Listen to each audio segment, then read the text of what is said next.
Hello student, आप सब कैसे हो? होप सो आप सब अच्छे होंगे और सबकी पढ़ाई अच्छे से चल रही होगी। तो चलिए आज एक और नीट 2025 का एक फिजिक्स का सवाल सॉल्व करते हैं। फिजिक्स बहुत टफ आई थी ऐसा बताते हैं सभी लोग। हाँ, मान लेते हैं 10 एक सवाल टफ थे, लेकिन 30 से 35 सवाल इजी टाइप के थे। मतलब नॉर्मल सा कॉन्सेप्ट अगर तुम्हें आ रहा है तो तुम उन सवालों को कर लोगे।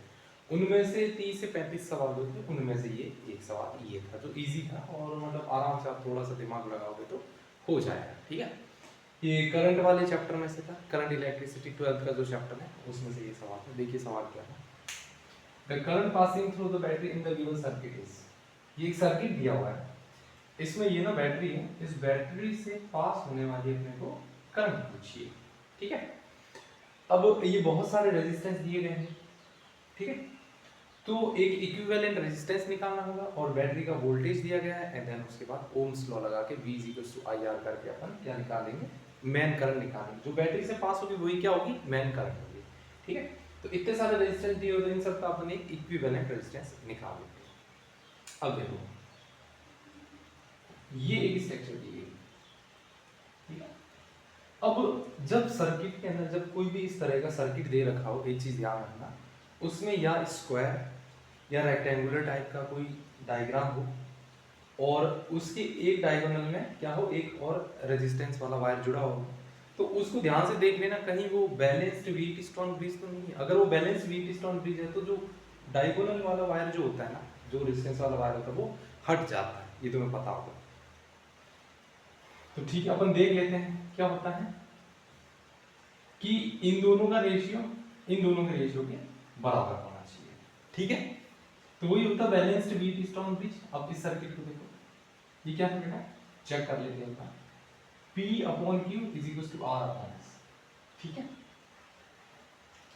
हाँ, P upon Q is equal to R upon S। अगर ये दोनों बराबर आ रहे हैं इसका मतलब क्या है, वो बैलेंस्ड व्हीट स्टोन ब्रिज है। ठीक है, तो इस बीच वाले को अपन हटा देंगे। तो P इसको मान लो अपॉन Q, R इसको मान लो, S इस वाले रेजिस्टेंस को मान लो। P क्या है 5, Q कितना है 3, इधर R कितना है 2.5 और ये कितना है 1.5। डेसिमल से डेसिमल 5 5 जा 25, 5 3 जा 15। हाँ भाई 5/3 इज इक्वल टू 5/3। मतलब ये क्या है, बैलेंस्ड व्हीट स्टोन ब्रिज है। बैलेंस्ड व्हीट स्टोन ब्रिज है। ठीक है, तो अब इसको हटा दो, बीच वाला वायर हट गया। तो अब देखो, अब इस तरीके से बन गया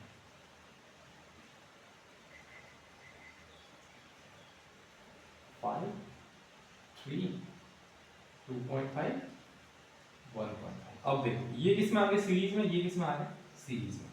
अब सीरीज में क्या करते हैं, डायरेक्ट ऐड करते हैं। 5 और 3 कितना हो गया 8, 2.5 और 1.5 कितना हो गया 4। अब देखो इस तरीके से बन गया 8 और 4। अब 8 और 4 किस में आ गए, पैरेलल में, तो पैरेलल में 1 अपॉन करके जोड़ते हैं। तो अपन 1 upon R equivalent is equal to 1 upon 8 plus 1 upon 4। तो R इक्विवेलेंट को दोनों को रिवर्स कर दो, मतलब तो क्या हो जाएगा 8 इंटू 4, 8 प्लस 4 3 जा 12। तो ये कितना आ गया 8/3। तो इस पूरी का इसका इक्विवेलेंट रेजिस्टेंस कितना आ गया 8/3। ठीक है, ये समझ आया।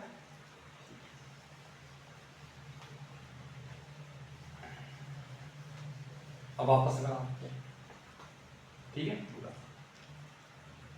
अब इस पूरे को एक वायर मान, ये 8/3, नीचे यहाँ से कनेक्ट है 1/3, ऊपर 1.5, इधर आता है हो गया 5.5, और यहाँ पर क्या लगेगी ये बैट। इस व्हीट स्टोन ब्रिज को जब अपन ने सॉल्व किया तो इसका इक्विवेलेंट रेजिस्टेंस आया 8/3, इसका आया 1/3, इसका आया 1.5, इसका आया 5.5। अब ये देख लो चारों इसमें सीरीज में, इनको डायरेक्ट ऐड कर दो। ठीक है, 8/3 प्लस 1/3 को डायरेक्ट ऐड करो, 8/3 प्लस 1/3, एलसीएम आ गया 3, 8 और 1 कितना हो गया 9, 3 3 जा 9। तो इसका रेजिस्टेंस कितना आ गया 3 ओम।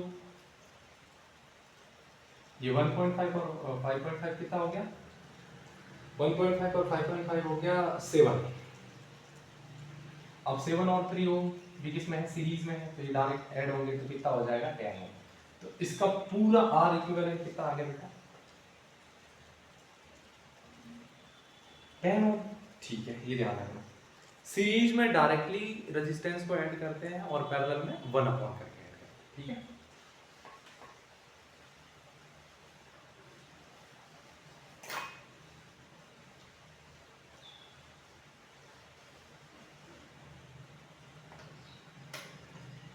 ठीक है, तो ये आर इक्विवेलेंट कितना आ गया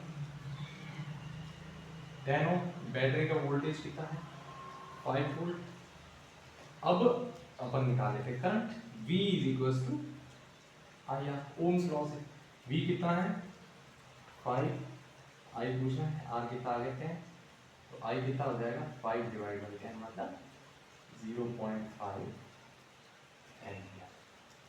ये करंट इस सर्किट की मेन करंट होगी, मतलब V वाला, ठीक है। ये तुम्हें याद रखना, ये ध्यान रखना जब भी सर्किट दे रखा हो और इस तरह की स्ट्रक्चर हो, रेक्टेंगुलर शेप में, स्क्वायर शेप में हो, तो वहां ध्यान देना कि कहीं वो बैलेंस्ड व्हीटस्टोन ब्रिज तो नहीं है।